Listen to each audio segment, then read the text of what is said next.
Good morning class fourth. आज अपन पढ़ेंगे social express chapter 10 पढ़ेंगे द एग्रीकल्चर। एग्रीकल्चर क्या होता है?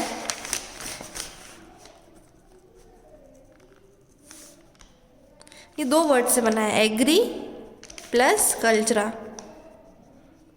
एग्री का मतलब होता है कि आपके पास क्या है, फील्ड है। कल्चर का मतलब आप उसके अंदर कल्टीवेट करोगे, उसके अंदर खेती बाड़ी करोगे। आपके पास फील्ड है, खेत है और आप उसके अंदर कल्टीवेशन करोगे, कुछ क्रॉप्स ग्रो करोगे, तो ये होता है agriculture. India has been very successful in increasing its agricultural produce. Manures fertilizers have been bought into use. तो इंडिया ने क्या किया है, इंडिया ने जो क्या इसका जो एग्रीकल्चरल प्रोड्यूस था, मतलब जितनी वो क्रॉप प्रोडक्शन कर रहे हैं, जितनी चीज़ें वो ग्रो कर रहे हैं, उनको बढ़ाने में इंडिया क्या रहा, सक्सेसफुल रहा। जैसे पहले अपन, जैसे किसी के पास फील्ड है, ठीक है, पहले वो 2 ट्रैक्टर भर के गेहूँ उगाता था, ठीक है। अब उसने क्या किया, 3 ट्रैक्टर भर के वीट को ग्रो किया। तो क्या इसने अपनी प्रोडक्शन को इंक्रीज़ किया है। तो इंडिया सक्सेसफुल रही है अपना एग्रीकल्चरल प्रोड्यूस को इंक्रीज़ करने के लिए। बहुत सारे देखिए मैन्योर्स फर्टिलाइजर्स को क्या किया, यूज़ किया। The irrigated area has been increased.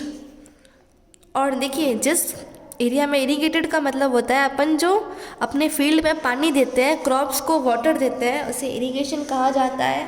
तो इरिगेशन एरिया भी क्या हुआ है, इंक्रीज हुआ है। The quality of seeds have been improved. Seeds की क्वालिटी क्या है, ये भी इम्प्रूव हुई है। Better tools and implements like tractor and harvesters are being brought into use. देखिए पहले क्या करते थे लोग, हाथ से काम करते थे। अब क्या है, कुछ डिवाइसेस अपन ने काम में ली, जैसे tractor, harvester. All these efforts have yielded very good results and much more crops than we used to produce। तो ये सारी अपन ने जितनी भी कोशिश की है, इससे अपन को क्या है, सभी अच्छे रिजल्ट ही मिले हैं। अपन जितना पहले ग्रो करते थे उससे ज़्यादा आप ग्रो कर रहे हैं। All these efforts have led to a green revolution in India। ये सारे एफर्ट्स जो है क्या लेके आए, ग्रीन रिवॉल्यूशन। ग्रीन रिवॉल्यूशन का मतलब क्या है, ग्रीन।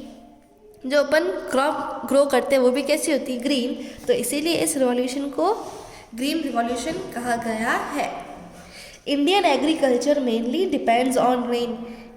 इंडियन एग्रीकल्चर, जो इंडिया के लोग हैं वो किसके ऊपर डिपेंड करते हैं, रेन के ऊपर। But due to the monsoon type of climate in India, लेकिन इंडिया का क्लाइमेट कैसा है, मानसून क्लाइमेट है। We get rain only for few months of the year. हमें जो है साल के कुछ महीनों में ही क्या है, बारिश देखने को मिलती है, कुछ महीने ही बारिश होती है।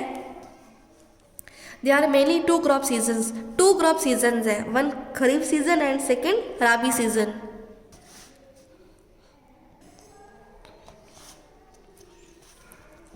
टाइप ऑफ क्रॉप्स, क्रॉप्स के अपन टाइप पढ़ेंगे। देखिए इंडिया में 2 टाइप्स की क्रॉप ग्रो की जाती है, एक food crops and second cash crop. Food crop जैसा कि इसका नाम है, ये जो क्रॉप्स है ये फसल किस लिए ग्रो की जाती है, ताकि अपन क्या है, किसी अपनी जो खाने की जो है फूड रिक्वायरमेंट है वो फुलफिल हो सके। और कैश क्रॉप, कैश का मतलब क्या है, मनी।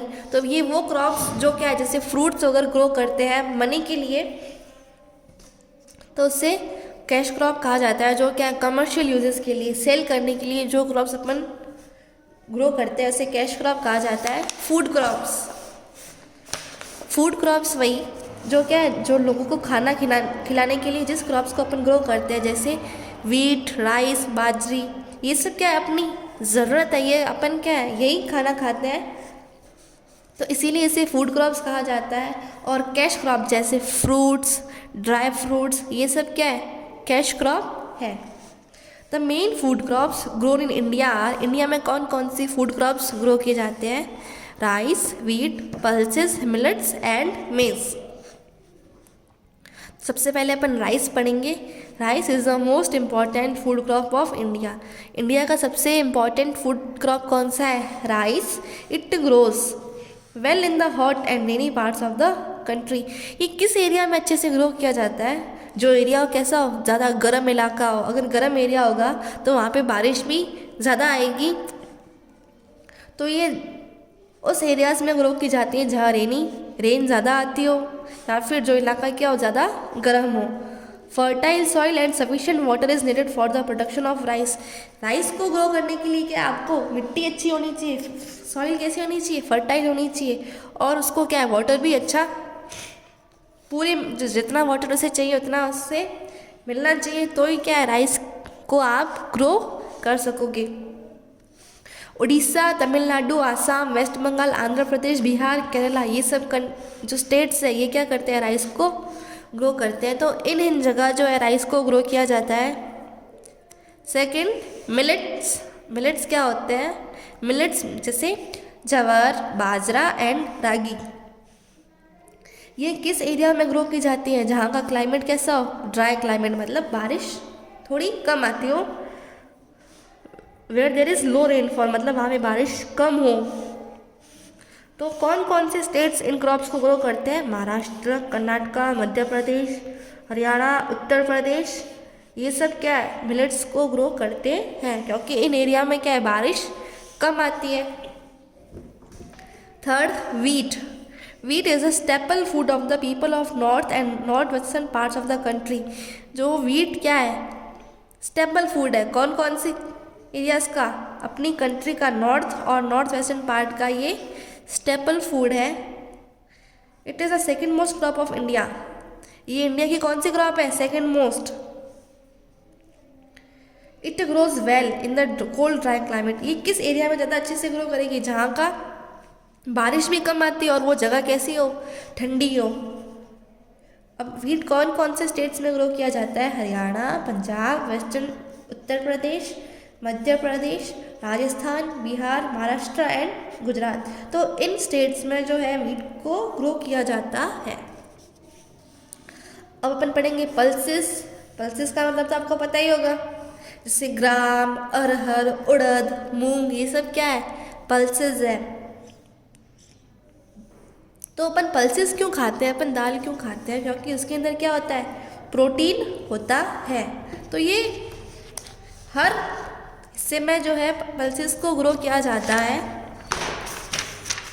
अब अपन पढ़ेंगे कैश क्रॉप्स। कैश क्रॉप्स क्या होती है? जिसको कि क्या है मार्केट में सेल करने के लिए ग्रो किया जाता है। The crops grown for selling in the market are called cash crops. तो जो मार्केट में सेल करने के लिए ग्रो की जाती है उसे कैश क्रॉप कहते हैं। जैसे sugarcane, jute, cotton, oil seeds.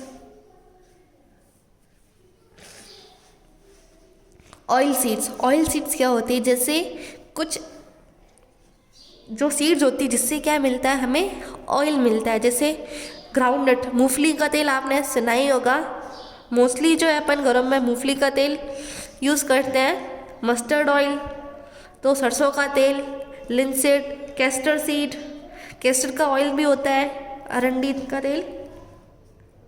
Cotton seed, sesame का मतलब होता है तिल, और तिल का ऑयल भी निकलता है। तो ये वो सीड्स है जिससे क्या निकलता हो ऑयल भी निकलता है। तो ये जो है इंडिया में मोस्टली ये क्रॉप्स ग्रो की जाती है ऑयल सीड्स की। महाराष्ट्र, अब कौन कौन से इंडिया के हिस्से में ग्रो की जाती है? महाराष्ट्र, कर्नाटका, तमिलनाडु, आंध्र प्रदेश एंड गुजरात, ये सब जो है स्टेट्स वो ऑयल सीड्स को ग्रो करते हैं। Gujarat is the largest producer of groundnuts in India. तो जो है अगर आप इंडिया में देखें तो गुजरात सबसे ज़्यादा मूंगफली कहाँ ग्रो की जाती है? ग्राउंडनट्स, गुजरात में।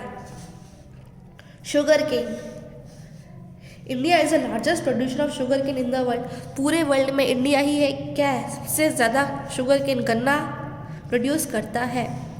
शुगर केन का देखिए क्या काम होता है। गन्ने से अपन क्या बना सकते हैं? शुगर बना सकते हैं, जैगरी गुड़ भी बना सकते हैं। अभी किस किस हिस्से में ग्रो की जाती है? उत्तर प्रदेश, महाराष्ट्र, बिहार और तमिलनाडु, इन जगहों पे जो है शुगर केन की खेती की जाती है।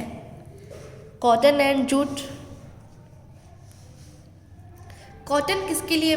जैसे कॉटन का यूज़ क्या है? कॉटन से अपन क्लोथ बना सकते हैं। लेकिन जो कॉटन है वो क्या है ब्लैक सॉइल में ही ग्रो होती है अच्छे से। तो कौन कौन से स्टेट्स हैं जो कॉटन को ग्रो करते हैं? महाराष्ट्र और गुजरात। वेस्ट बंगाल, वेस्ट बंगाल जो है वो जूट का सबसे बड़ा प्रोड्यूसर है। जूट का अपन क्या यूज़ लेते हैं, जैसे जूट के अपन गनी बैग्स बनाते हैं, क्लोथ्स, कारपेट्स, ये सब किसके बने होते हैं, जूट के ही तो बने होते हैं। जूट को जो है गोल्डन फाइबर भी कहा जाता है। अब अपन पढ़ेंगे tea. Tea is grown in Assam, West Bengal, Nilgiri hills. Tea जो है आसाम, वेस्ट बंगाल, नीलगिरी हिल्स जो कि क्या है तमिलनाडु में है, इन जगहों पे टी ग्रो की जाती है। It is the major cash crop of India. India की मेजर कैश क्रॉप है टी। टी को कैसा क्लाइमेट चाहिए, वहाँ का इलाका गर्म होना चाहिए, वेट होना चाहिए। This T is called the queen of beverages. Queen को क्या है, बेवरेजेस की क्वीन भी कहा जाता है। India is the largest producer and exporter of T in the world. India क्या करता है, सबसे ज़्यादा पूरे वर्ल्ड में सबसे ज़्यादा टी इंडिया ही ग्रो करता है, और ये बाकी कंट्रीज़ में एक्सपोर्ट भी करता है, मतलब इंडिया से चाय जाती है दूसरी कंट्रीज़ में। Coffee and cocoa. कॉफ़ी और कोको तमिलनाडु में ग्रो किया जाता है, कर्नाटका और केरला में कॉफ़ी और कोको ग्रो किया जाता है। स्पाइसेस जैसे मसाले, कार्डमम, इलायची, पेपर, काली पेपर मतलब मिर्च, क्लोव्स मतलब लौंग, ये सब चीज़ें क्या है केरला में ग्रो की जाती है। द मालाबार कोस्टल एरिया, जो मालाबार कोस्टल एरिया है ये स्पाइसेस का मेन प्रोड्यूसर है इंडिया में। अगर आपसे पूछा जाए कि जो है इंडिया में सबसे ज़्यादा स्पाइसेस कहाँ प्रोड्यूस किए जाते हैं, तो आपका आंसर होना चाहिए मालाबार कोस्टल एरिया। अपन पढ़ेंगे fruits and vegetables. India produces, India में कौन कौन से फ्रूट ग्रो किए जाते हैं, mango, apple, grapes, peach, pineapple, oranges, banana, cashew nut, almond, potato, onion, carrot, cauliflower etcetera. ये सारे फ्रूट्स और वेजिटेबल्स इंडिया में ग्रो किए जाते हैं। ये बड़े बड़े खेतों में ग्रो किए जाते हैं कंट्री के अलग अलग हिस्सों में। जैसे एप्पल है, कश्मीरी एप्पल तो आपने सुना ही होगा, कश्मीर में एप्पल ग्रो की जाती है और वहाँ की एप्पल सबसे अच्छी होती है। Useful animals in farming. अब अपन जैसे फार्मिंग करते हैं, खेती बाड़ी अपन कर रहे हैं, तो अपन क्या करेंगे, कुछ एनिमल्स को अपन अपने साथ रखते हैं ताकि वो अपनी हेल्प करें। Animals that are kept on farms. जिन एनिमल्स को अपन अपने फार्म में रखते हैं, किसके लिए, अपने यूज़ के लिए और अपने प्रॉफिट, अपने फ़ायदे के लिए अपन एनिमल्स को रखते हैं, उसे लाइव स्टॉक कहा जाता है। जैसे कैटल, जैसे काऊ, बफेलो, बुलक, ये सब क्या है फार्मर के लिए काफ़ी ज़्यादा हेल्पफुल होते हैं। वी गेट मिल्क फ्रॉम, हमें काऊ और बफेलो से क्या मिलता है, मिल्क मिलता है। और बुलक्स, जो बुलक्स होते हैं वो क्या करते हैं, खेत को जोतने के लिए भी काम में लिए जाते हैं। फील्ड को प्लो करने के लिए भी अपन बुलॉक्स का यूज़ करते हैं। We get wool from ship, sheep से हमें वुल मिलती है। हमें हैन से एग्स मिलता है। फिश, हैन, कॉक से हमें मीट मिलता है। तो ये सारे एनिमल्स क्या है अपने लिए बहुत ज़्यादा ज़रूरी है। कुछ एनिमल्स क्या है अपन अपना जो सामान कैरी करने के लिए भी यूज़ में लेते हैं, जैसे एलिफेंट, कैमल, हॉर्सेस, डंकी, तो ये सब अपना सामान उठाने के लिए काम में लिया जाता है। तो इन्हें क्या कहते हैं, बीस्ट्स ऑफ बर्डन। तो इसमें अपन ने पढ़ा कि अपन एनिमल्स भी क्या है अपने लिए हेल्पफुल है। अगर अपन एनिमल्स को अपने फार्म में रखते हैं, किसके लिए, अपने यूज़ के लिए और अपने फ़ायदे के लिए, तो उसे लिव स्टॉक कहा जाता है। फिर कैटल्स जैसे काऊ, बफेलो हमें मिल्क देती है। बलक जो है फील्ड को प्लो करने के लिए काम में लिया जाता है। शीप से हमें वुल मिलती है। हैन से एग्स मिलते हैं। गॉट, फिश, हैन से हमें मीट मिलता है। एलिफेंट, कैमल, हॉर्सेस, ये सब हमारा सामान उठाने के लिए काम में आते हैं। तो इन सबको क्या कहा जाता है, बीस्ट ऑफ बर्डन। तो चैप्टर 10 कंप्लीट होता है। इसके क्वेश्चन आंसर्स आपको करवा दिए जाएंगे अगले लेक्चर में।